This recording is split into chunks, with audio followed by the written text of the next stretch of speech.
नमस्कार दोस्तों, आज जो हम अध्याय करने जा रहे हैं उसका नाम है प्रकाश, परावर्तन तथा अपवर्तन। ये इस वीडियो का तीसरा भाग है। तो चलिए शुरुआत करते हैं ये जानते हुए कि इस वीडियो में हम जानेंगे क्या क्या। तो इस वीडियो में हम बात करने वाले हैं कि गोलीय दर्पणों का उपयोग क्या होता है, उसके बारे में हम जानेंगे कुछ चिन्ह परिपाटी के बारे में, और उसके बाद हम जानेंगे दर्पण सूत्र तथा आवर्धन के बारे में। तो शुरुआत करनी है हमें ये जानते हुए कि गोलीय दर्पणों का उपयोग क्या है। परंतु इसके बारे में जानने से पहले जरा हम ये जान लेते हैं कि गोलीय दर्पणों से आखिर जो प्रतिबिंब बनते हैं वो किस तरीके से बनते हैं। तो सबसे पहले हम अवतल दर्पणों की बात करते हैं। इसके बारे में हम पिछली वीडियो जो थी उसमें भी बात कर चुके हैं और वहां पे तो हमने रेखाखंड का इस्तेमाल करके प्रतिबिंब बनाए भी थे। तो जल्दी से एक बार देख लेते हैं कि यहाँ पर जो हमारा प्रतिबिंब है उसके साइज पे क्या इफेक्ट आ रहा है। तो अगर हम देखें तो अनंत पर जब हमने वस्तु रखी थी तो बिंदु साइज का बना था। जब हमने इसे थोड़ा और पास लाया था तो जो हमारा प्रतिबिंब का आकार था वो थोड़ा छोटा हो गया। सी पर लाने पर इसका आकार समान साइज का हो गया था। जब इसे हम सी और एफ के बीच में लेके आए थे तो साइज बड़ा हो गया था, और एफ पर लाने पर तो ये अनंत पर बनता है, मतलब बहुत बड़ा। तो हम ये देख सकते हैं कि जैसे जैसे हम वस्तु को पास में ला रहे थे, अवतल दर्पण में क्या हो रहा था कि प्रतिबिंब का आकार बड़ा हो रहा था।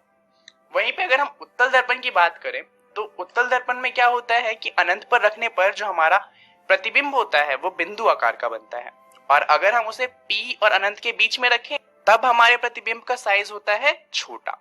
तो यानी कि उत्तल दर्पणों का उपयोग सिर्फ ऐसी जगहों पर किया जा सकता है जहां पर हमें बिंब से छोटे आकार का प्रतिबिंब चाहिए। चलिए एक बार देख लेते हैं कि गोलीय दर्पण होते किस प्रकार के हैं। हम जानते हैं कि ये दो प्रकार के होते हैं, एक होता है अवतल दर्पण और दूसरा होता है उत्तल दर्पण। अब यहाँ पर आप कंफ्यूज नहीं होइएगा, अवतल दर्पण अंदर की तरफ मुड़ा हुआ होता है और उत्तल दर्पण बाहर की तरफ। ये बात हमेशा ध्यान में रखिएगा। अब शुरुआत करते हैं अवतल दर्पण के उपयोग को समझते हुए। अब हम जानते हैं कि अगर हम अवतल दर्पण के फोकस से अगर हम लाइट को पास करेंगे तो क्या होगा कि जो प्रकाश की किरण होगी वो जो हमारा मुख्य अक्ष है उसके समांतर जाएगी। तो अब फोकस पे मान लीजिए कि हम एक बल्ब लगाते हैं, तो होगा क्या कि बल्ब से जो रोशनी होगी वो जाएगी हमारे अवतल दर्पण पे, और अवतल दर्पण पे जब ये रोशनी जाएगी तो क्योंकि ये सारी रोशनी फोकस से आ रही है तो अवतल दर्पण से टकराने के बाद ये हमारे मुख्य अक्ष के समांतर जाएगी। तो इससे क्या होगा कि जितनी भी रोशनी होगी एक पतली सी रेखा बनाते हुए आगे की तरफ जाएगी। अब इस चीज का इस्तेमाल करते हैं हम टॉर्च के अंदर, इसी का इस्तेमाल होता है सर्च लाइट के अंदर, और वाहन के अग्रदीप में भी हम इसी का इस्तेमाल करते हैं, क्योंकि इससे होता क्या है कि हमें एक शक्तिशाली समांतर किरण मिलती है। तो अवतल दर्पण का एक इस्तेमाल तो ये हो गया कि हम टॉर्च, सर्च लाइट और वाहनों के अग्रदीप में शक्तिशाली समांतर किरण पाने के लिए इनका इस्तेमाल करते हैं। अब ये काम हम उत्तल दर्पण के साथ नहीं कर सकते, क्योंकि उत्तल दर्पण का जो फोकस होता है वो मिरर के अंदर पीछे की तरफ होता है और वहां पर बल्ब लगाना तो संभव ही नहीं।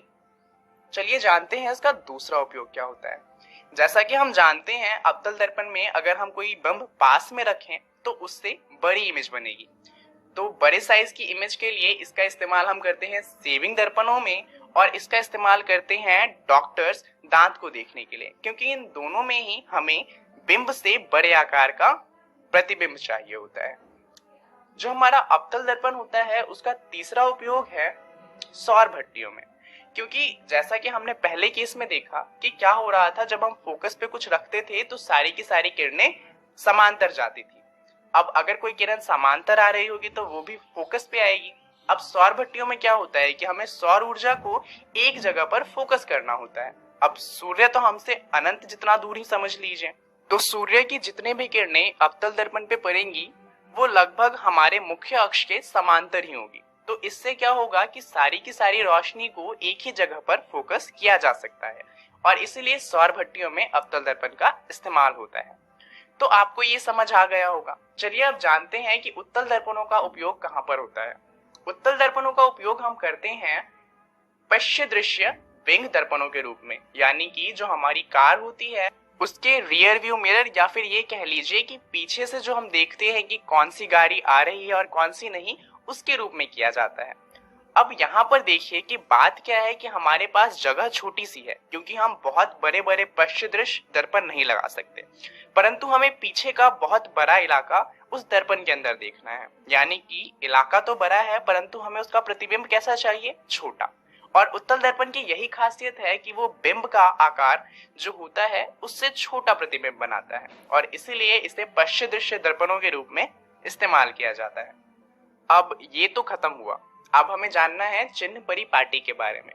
तो यहाँ पर हम ये जानेंगे कि जो हमारा मिरर है, यानी कि जो हमारा दर्पण है, उससे कोई चीज अगर कितनी दूरी पे रखी गई हो तो उसे नापने के लिए हम किस तरह का चिन्ह लगाएंगे। अब ये जानना इसलिए जरूरी होता है क्योंकि इस अध्याय से जितने भी सवाल आते हैं वो ज्यादातर न्यूमेरिकल्स होते हैं, और उसको सरल करने के लिए हमें चिन्ह परिपाटी जानना जरूरी हो जाता है।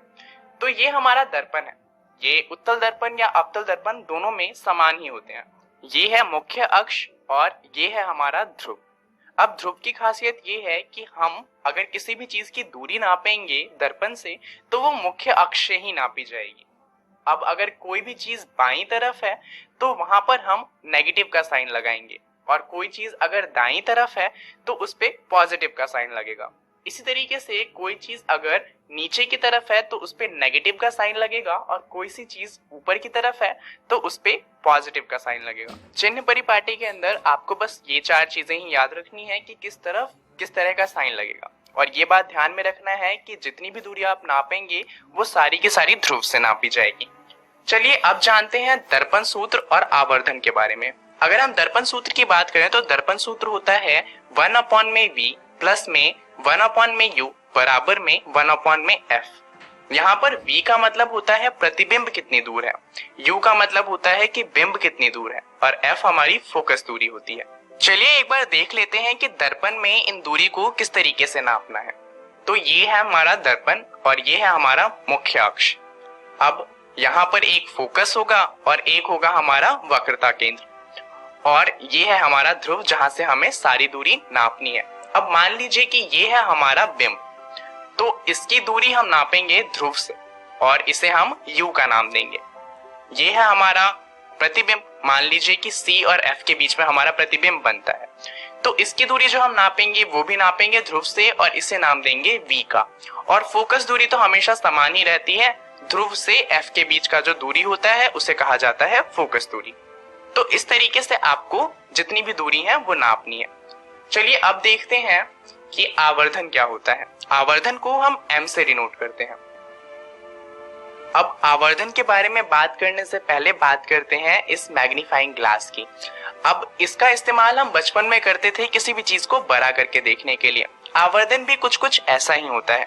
दरअसल आवर्धन का मतलब होता है कि जो हमारा बिंब है उसके कंपेयर में जो हमारा प्रतिबिंब है वो कितना ज्यादा बड़ा है या फिर कितना ज्यादा छोटा है। तो अगर हम आवर्धन की डेफिनेशन की बात करें तो वो है गोलीय दर्पणों द्वारा उत्पन्न आवर्धन वह अपेक्षिक विस्तार है जिससे ज्ञात होता है कि कोई प्रतिबिंब बिंब की अपेक्षा कितना गुना आवर्धित है। अब जरूरी नहीं है कि जो हमारा प्रतिबिंब है वो बड़ा ही हो, क्योंकि वो छोटा भी हो सकता है। तो आवर्धन की अगर वैल्यू आती है 1, इसका मतलब जो बिंब है और प्रतिबिंब है वो समान आकार के हैं। 1 से अगर छोटी आती है इसका मतलब जो प्रतिबिंब है वो छोटा है, और 1 से बड़ी आती है इसका मतलब जो प्रतिबिंब है वो बिंब के मुकाबले ज्यादा बड़ा है। आवर्धन का जो सूत्र होता है वो होता है m बराबर में प्रतिबिंब की ऊंचाई जिसे हम h डैश लिखते हैं अपॉन में बिंब की ऊंचाई जिसे हम h लिखते हैं। तो चलिए इसे भी देख लेते हैं कि जो हमारा शीशा होगा यानी कि दर्पण होगा उसमें कैसे नापना है। तो ये हमारा शीशा है और यहाँ पर ये मान लीजिए कि हमारा बिंब है, तो इसकी जो ऊंचाई होगी उसे कहा जाएगा h, और जो हमारा प्रतिबिंब होगा उसकी ऊंचाई को कहा जाएगा h डैश, और h डैश अपॉन में h वो हमारा आ जाएगा आवर्धन। अब मान लीजिए कि ऐसा होता है कि हमें ना तो बिंब की ऊंचाई पता है और ना ही प्रतिबिंब की, तो उसमें हम आवर्धन कैसे निकालेंगे। दरअसल आवर्धन जो होता है वो बिंब की दूरी और प्रतिबिंब की दूरी पर भी निर्भर करता है। तो अगर बिंब की दूरी जो कि u होती है और प्रतिबिंब की दूरी जिसे हम v कहते हैं, तो उस केस में जो हमारा m होगा वो बराबर होगा h डैश अपॉन h, जो कि तो होता ही है, और ये माइनस v अपॉन u के भी बराबर होगा।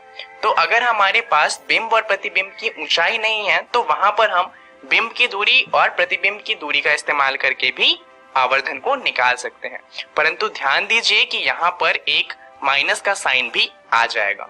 अब अगर आपका जो आवर्धन है वो नेगेटिव आता है तो इसका मतलब ये है कि जो प्रतिबिंब बनेगा वो वास्तविक बनेगा, यानी कि जिस तरफ हमारा शीशा है या दर्पण है उसी तरफ हमारी प्रतिबिंब भी बनेगी। परंतु अगर m का जो वैल्यू है वो पॉजिटिव आता है, इसका मतलब प्रतिबिंब आभासी है और जो हमारा दर्पण है उसके अंदर प्रतिबिंब बनेगा। तो अगर आपको ये समझ में आ गया अच्छे से, तो आप कोई सा भी सवाल जो दर्पण पर दिया जा सकता है उसे सॉल्व कर सकते हैं। तो इसी बात पर चलिए आज का होमवर्क देखते हैं। ये प्रश्न है जो आपको घर से सॉल्व करके लाना है। प्रश्न है कि किसी ऑटोमोबाइल के पीछे का दृश्य देखने के लिए उपयोग होने वाले उत्तल दर्पण की वक्रता त्रिज्या है 3 मीटर। यदि एक बस इस दर्पण से 5 मीटर की दूरी पर स्थित है तो प्रतिबिंब की स्थिति, प्रकृति तथा साइज आपको बतानी है। तो ये सवाल आप लोग घर से कर आएंगे।